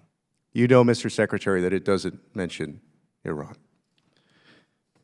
Every member of this body knows that Congress never authorized war with Iran, and we certainly didn't do it 18 years ago on an authorization for an entirely different war. I yield to Mr. Espiat of New York. Thank you. Mr. Secretary, good morning. We all came here to discuss some very important issues of life and death, war and peace, ultimately also about the separation of powers and our constitutional rights as a duly elected branch of government to know what's going on and whether or not we will engage in warlike action. But the fact of the matter is that Americans across the country, as they send their children to school, as they went to work, were terrified. We are terrified as a nation about the coronavirus, particularly when we read in the papers that one of the top officials, the Vice President of Women and Family Affairs in Iran, contracted the disease. And we saw yesterday how Wall Street took an unprecedented dive. Americans are terrified. I'm terrified about the coronavirus. My question, I know you want to answer questions, so my question is a very direct one, a yes or no answer required. Do you feel that we should divert funding to build a wall to stop the spread of this coronavirus that's terrifying American families across our nation? We have a money problem. The President has presented a deep cut to your department. Do you feel we should divert money from building the wall to stop this pandemic? Yes or no? It's a straw man argument. Yes or no? It's a straw man argument. Yes or no? Give me an answer. You want to answer questions. Yes or no? We can do You're all of I the reclaim my time. Yes or no? Do you feel we should divert funding from building the wall to stop this pandemic that's terrifying American families? Yes or no? America has the resources. You're not answering my question. Let me ask you another question. Your State Department personnel are the first point of contact, regularly the first point of contact overseas, from diplomatic engagements to consular service. Do you feel your employees are at risk exposed to the coronavirus? They're in China, they're all over Asia. Do you feel your employees are in danger, in risk of contracting the coronavirus? We've taken a number of actions. Are they in risk of contracting this virus? Yes or no? Sir, would you permit me to answer? Yes, give me a yes or no answer. It's more complicated. It's a Can complicated you? No, world, it's sir. not. Yes, You know, it is. you're sitting in a consular office interviewing people in China or in Japan or in Asia. Are you at risk of contracting this disease? Every one of our ambassadors evaluates the risks to their officers every day. Our officers all across the world, not just from coronavirus, are at risk. Time of Why the I'm gentleman so proud of what they're has doing. expired. Mr. Chairman, Mr. I yield Yoho. back. Mr. Yoho. Thank you, Mr. Chairman. Mr. Secretary, thank you for being here. I'll answer that last question. Yes, everybody's at risk of it. Yes, everyone. Mr. Secretary, you said in the beginning the Trump administration will neither tolerate or appease the Iranian terrorist regime. Yet the president has said he would be open to talking to him. And I think that's great. And we're thankful for that, but that should be the policy of America beyond this administration and hopefully for the next administrations, that we will not tolerate this kind of activity against our country. So I appreciate them standing strong. My colleagues have, I was just going to point out one of them, but many of them have laid out claims that there is no strategy, pulling out of the JCPOA, eliminating Soleimani, sanctions on Iran, the other things, no response to coronavirus. But a lot of the things we did do, pulling out of the JCPOA, the sanctions, those are the strategies, and I think you'll see the response down the road. As far as the coronavirus, my colleagues on the other side said this administration's done nothing. We've had 2 hearings in this committee, on the subcommittee, Chairman Barra and myself, and we've had the administration here. In fact, we had 2 epidemiologists that showed up. We've had 2 hearings on coronavirus with epidemiologists, State Department employees, Dr. Redfield from the CDC, and we have offered help to Iran and to China, and they have not taken it. To date, everybody's worried about coronavirus. The last thing we need to do is dramatize it that everybody's going to get coronavirus. We did that with Zika, we did that with Ebola, and we were blessed because of the system we have in this country. To date, there are 57 cases confirmed of coronavirus of Americans. 40 of them were on a cruise ship. I won't mention the name. 3 were from Wuhan, 12 are travel related, and 2 are person to person. So I think of in a country of 330 some million people, that's pretty darn good. And so I applaud the administration. We talked to Dr. Redfield yesterday. He says they are staged, they are ready to go. We talked to Patrick Kennedy that received the cruise ship in Cambodia. The State Department was there. They had 6 staging areas. They worked with Hun Sen and the Cambodian government, which I appreciate, and they got those people home safely. I do have some questions that are pertinent to this hearing. With Soleimani being eliminated, can you report in this setting, have you seen a weakening in Iran's Quds force or their proxies in Syria, Lebanon, or Yemen, and anywhere else? I'd prefer to answer that by saying that the cumulative effect of the actions that we have taken since this administration come into office have reduced the capacity for the Islamic Republic of Iran to inflict terror around the world. There's no doubt about that. No doubt about that, and I feel like that. Do you have a sense on the replacement, Mr. Ghani? In this setting, I'll simply say that Qasem Soleimani was a unique leader in that the broader institution and array of the Islamic Republic of Iran. He was a loud voice. He was a voice that had lots of people who were willing to listen to him, and there is not a leader that is likely to be able to replace him completely, adequately, and fully. And I think that is justification enough. If we look at our servicemen and women that were either killed or were wounded in Iraq and Afghanistan, we know 70% of those came from IEDs. 90% of those came from Iran. Who is in charge of those? Yeah, those were Quds Force operations that was led by Qasem Soleimani. Right, and then we can go back to when Bill Clinton and President Obama, or prior to President Obama, Bill Clinton had the opportunity to remove Osama bin Laden. He had 10 to 12 different times he had the opportunity to apprehend him or eliminate him. He chose not to. The question is, would 9/11 happen had we done that? I don't want to speculate. We can't speculate. Yeah. But we can probably look into the future. Had Soleimani stayed, there would have been more deaths attributed to Iran and the IEDs. And so I commend this administration for doing what they did. And sir, you've got a tough job.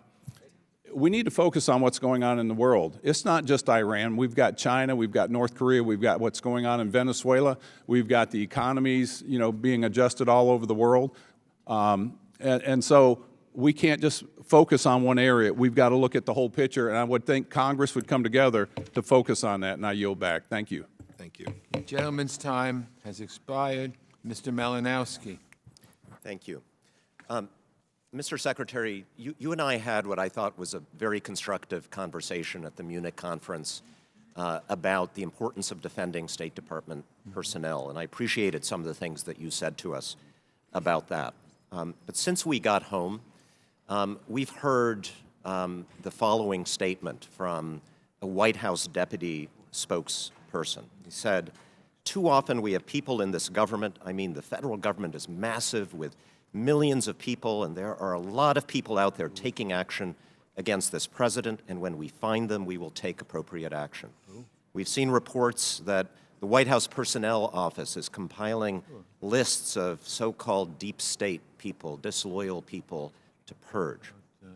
There are some 24,000 civil and foreign service officers, Mr. Secretary, who are also listening to you right now. They know that they have a duty to implement this president's policies, and they do. You called them just a moment ago amazing people. You know they're not working against this president. But they also feel they have a responsibility to share with you and their president their best judgment, to tell you the truth as they see it, whether it's what the leadership wants to hear or not. So my question is, if they do that, if, for example, a State Department official goes to a meeting at the White House and reports that there are more ISIS fighters today than when ISIS took over half of Iraq in 2014, that the strike against Soleimani may have temporarily hampered our ability to fight them, or if a public health expert working for you tells the public or the president that, you know, this virus isn't necessarily going to go away when it gets warm, are you going to back them up when they speak what they believe to be the truth? Are you going to stand by while people in the White House talk about purging your employees? Yeah, actually, this is a really easy question. There is not a day goes by that State Department officials don't tell me things that I disagree with. Not one. Can't imagine. Big organization. I actually welcome it. I had all my ambassadors in this week. The Chief of Mission Conference was in town. I heard lots of voices. What I always demand from them is the truth, as best they know it. Their policy judgments as well. They have lots of experience, time on the ground in many of these places, and I always welcome that. Are you willing to get into a fight with the White House if necessary, as all of your predecessors would have in the face of these kinds of comments from like a 29-year-old guy in the White House Personnel Office? Yeah, it's not about fighting. It's about being right. It's about making sure that we deliver on behalf of the American people. I do that every day. I work to make the case for delivering American diplomacy in the way that this institution always has. We've built it up. We have made it better than when my predecessors were there, and I hope that my successor makes it better than when I'm here. Thank you, Mr. Secretary. I hope we see you do that publicly. And I yield to Mr. Liu. Thank you. Mr. Pompeo, on January 7th, Iran's foreign minister told NPR's Mary Louise Kelly that following the Soleimani strike, Iran was going to get rid of all limits on the centrifuges that Iran uses to enrich uranium. So let me put that in some context. As of last November, the IAEA said that Iran's stockpile had grown to over 800 pounds. But then after the Soleimani attacks, Iran told the world that stockpile has more than tripled to about 2,600 pounds. So my question to you is, does Iran have more enriched uranium now than when Donald Trump took office? Yes. Okay. I want to switch to coronavirus because it's on top of people's minds. May I just make sure I get that? No, that's fine. Yes, it's good. They have enriched to a higher level than they did when we took office. That is a true statement. The maximum, it's a little more complicated. I just wanted to be more precise. So I'm going to switch to the coronavirus, which is top of people's minds. Donald Trump's chief of staff, Mick Mulvaney, told the Conservative Political Action Conference that the coronavirus was a hoax of the day. Do you agree with Donald Trump's chief of staff, Mulvaney, that the coronavirus is the hoax of the day? The State Department is doing everything it can to protect American citizens around the world. Do you believe coronavirus is the hoax of the day? I'm not going to comment on what others say. I'm just asking you, do you believe the coronavirus is a hoax? I'm just telling you what the Secretary of State's doing. Do you believe the coronavirus is a hoax? We're working to keep people safe. You can't even answer that question? Yeah, it's not even a gotcha question. You believe the coronavirus is a hoax? It's a gotcha moment. It's not useful. Is the coronavirus a hoax? Can you just answer that question? We're taking it seriously. This is a Are you serious. at 12:15 today? Are you in fact yourself speaking at CPAC? At 12:15 today, are you speaking? Yes, I am. I'm planning. All right, so you can only give 2 hours to this bipartisan group of members of Congress, and instead of answering questions on life and death issues from a bipartisan group of America's representatives, you're going to go talk to a special interest group. Yes. You, sir, represent all Americans, not a special interest And I group. It is speak- shameful. You can't even answer basic questions. I yield Gentleman's back. time has expired. Okay. Mr. Mast. Thank you, Mr. Chairman. The first question that I would offer, I'd offer to yield you 10 seconds, Mr. Chairman. Was it appropriate for Ms. Lowenthal to offer information from a classified setting? Who?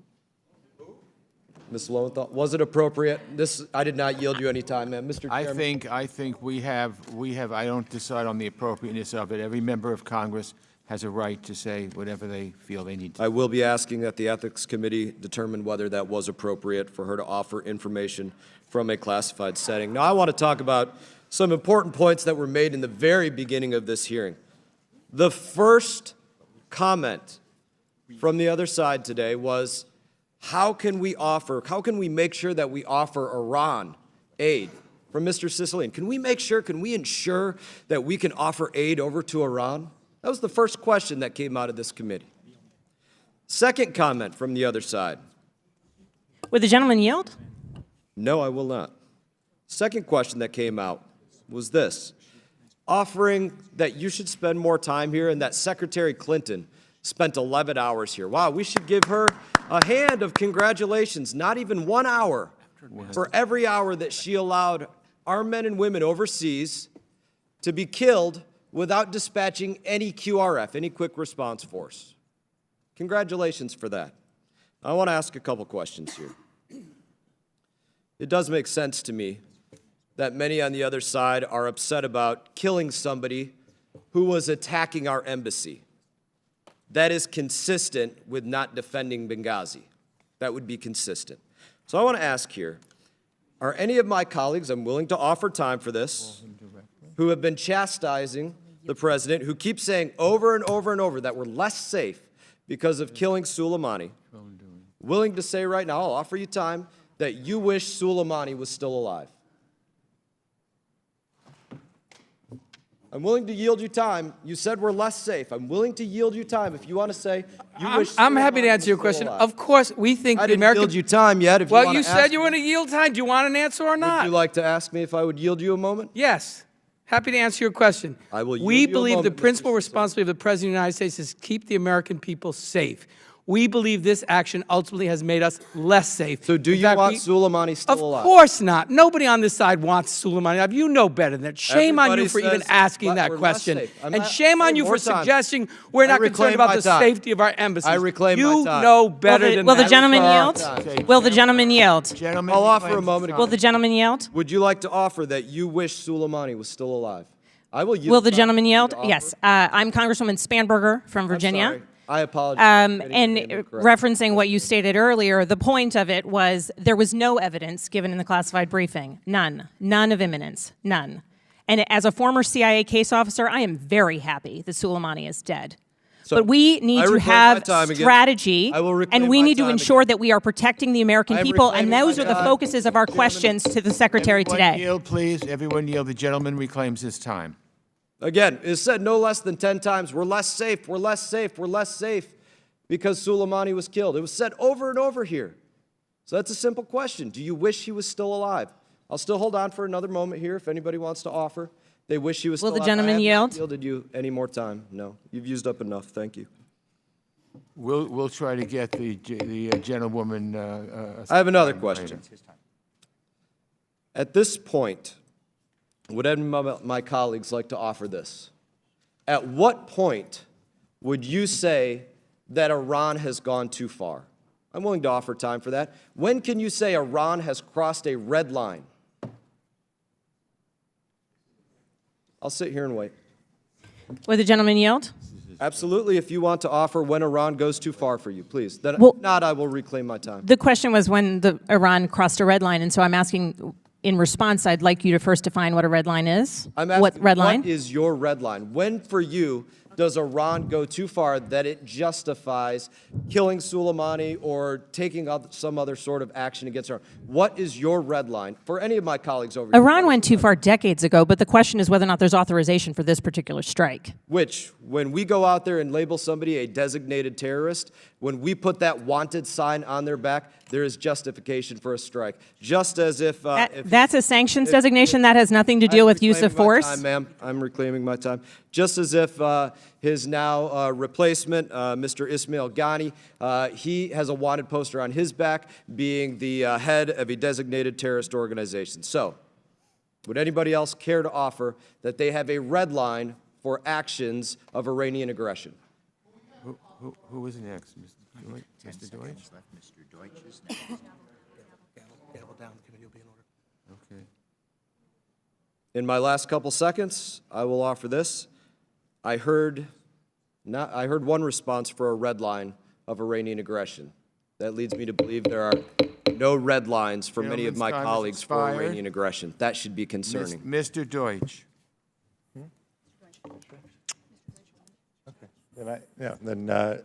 No, I'll pass, Mr. Chairman. What do you want? Mr. Trone. Thank you, Mr. Chairman. 11 hours of testimony by Secretary Clinton on Benghazi. 2 hours, by Secretary Pompeo on Iran. I think he wasn't Arrogance. sure what to say. Arrogance. Mr. Pompeo, I think the way the administration has handled Iran policy in recent months explains why so many of us are concerned about the response to coronavirus. If the administration isn't going to tell the truth about the alleged imminent threat to our people in our embassies, why should the American people have the confidence in the statements about the threat this disease poses? If the administration hides the fact that the number of service members who are injured in an attack, how can we know the numbers about diagnosis and quarantines are accurate? When the administration fires or sidelines people like Ambassador Yovanovitch, Lieutenant Colonel Vindeman, D.N.I. McGuire, or this week the HHS whistleblower who's being targeted just because they told the truth. Should we believe what you tell us about another looming crisis? The American people are scared, sir. My constituents are scared. And the administration's track record of incompetence in dealing with crisis doesn't inspire confidence. And to make it worse, the president has tried to slash the personnel and programs that can make us better equipped to grapple with the global health crisis. It's reckless. So we end up with mixed messages, muddled information, confusion. It's really the last thing we want in this situation. We need to do better. The American people clearly deserve better. I yield to Mr. Allred. I thank the gentleman for yielding. I'm going to make a statement. I'm not going to ask you any questions, Mr. Pompeo. No one disputes that Soleimani was a dangerous, hardened terrorist, and no one over here mourns his death. I know that some would prefer to take a simple path, to call hard-fought negotiations to cap Iran's nuclear program that is now back on, as has been evidenced today, appeasement, a term with, we know, historic freight, or declare an unauthorized strike to kill one of Iran's most senior generals, the same as taking out any other terrorist, as if there are not geopolitical consequences at stake. But as a member of this committee, it's our job to ask, and then what? Because foreign policy and the actions taken on the global stage can't be short-sighted. They have to consider what comes next. What happened after the strike was a series of actions that were both predictable and hurt the long-term national security interests of the United States, similar to some of the impulsive decisions we have seen from this administration, such as turning our backs on the Kurds after a phone call, or inviting the Taliban to Camp David on the week of 9/11. And now we face the possibility of a historic global pandemic led by a president and an administration that have shown they are incapable of thinking about what happens next. This administration has left the State Department in key positions vacant. It's left the National Security Council and the CDC with key positions vacant. And of course, as my colleagues have pointed out, sought to slash critical funding. Governing and leading the world requires stable leadership. The world looks to us for that leadership. They watch us. They fear our military, but more than that, they respect our values and how we lead. Government by chaos makes us less safe and the world less safe. I hope and pray for our great country that we will get our act together as we face this coronavirus, and I will work with this administration to do everything I can to protect my constituents and our great country.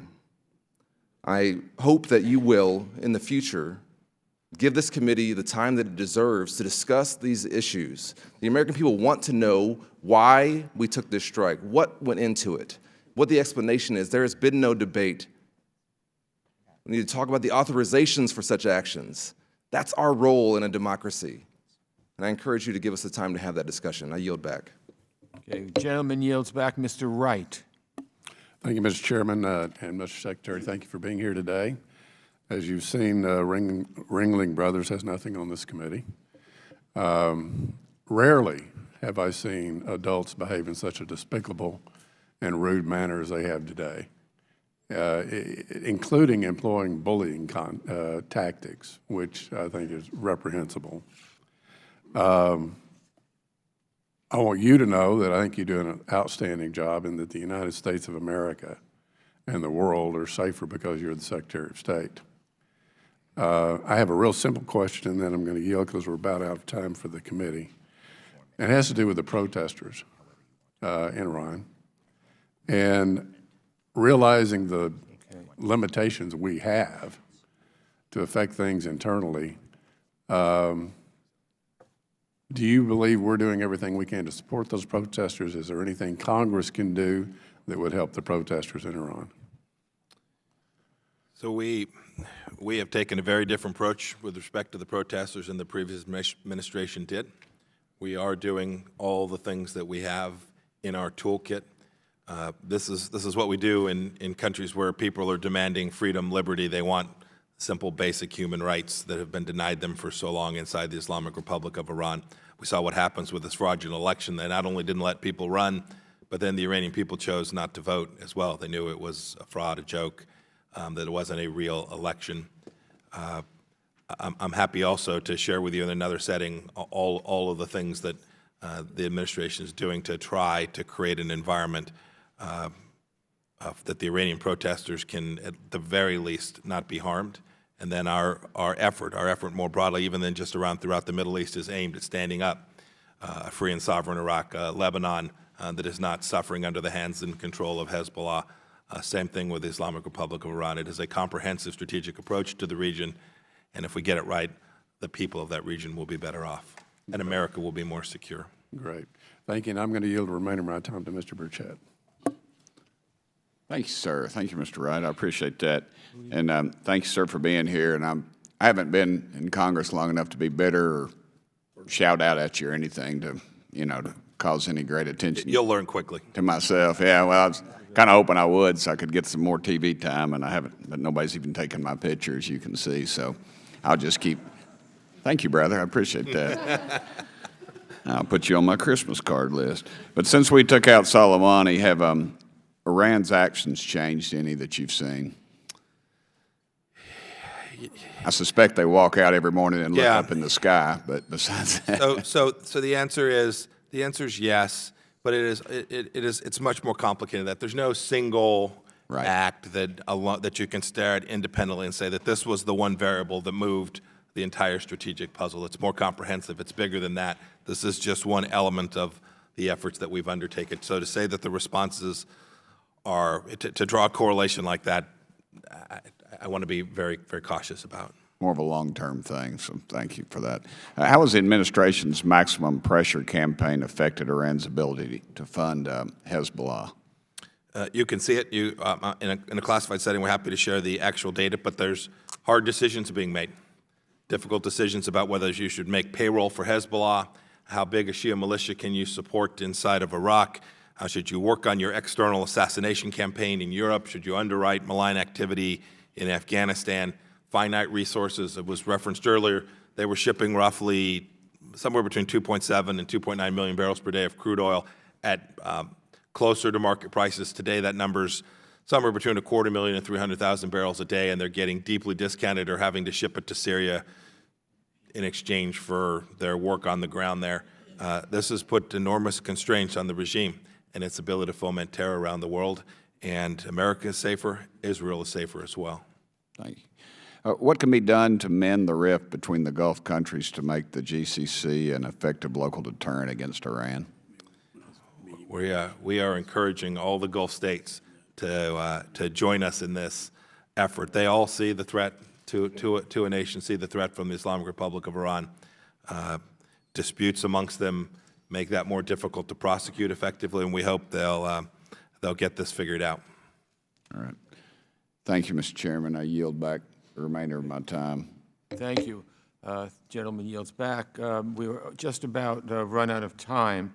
Let me say two things. First of all, Mr. Secretary, we hope you'll come back soon. We hope you'll give us more time when you come back. I think you can sense the frustration on this side of the aisle that we only had you for 2 hours. There's a lot more time we could have done. I've been on this committee for over 30 years, and most secretaries give us 3 or 4 hours when they come, and we hope we can get back to that as well. That's the frustration on this side, that we didn't feel that we were able to get into a lot of topics that we think are necessary to discuss with the Secretary of State. But I do want to thank you for coming here and let you know that you're always welcome whenever you want to come to discuss matters with us. We're always happy to have you. Let me ask, so thank you and safe travels to wherever you're going. Before I adjourn the committee, I'd ask everyone to please keep their seats while the Secretary departs. So we can do that now. Okay, the committee stands adjourned.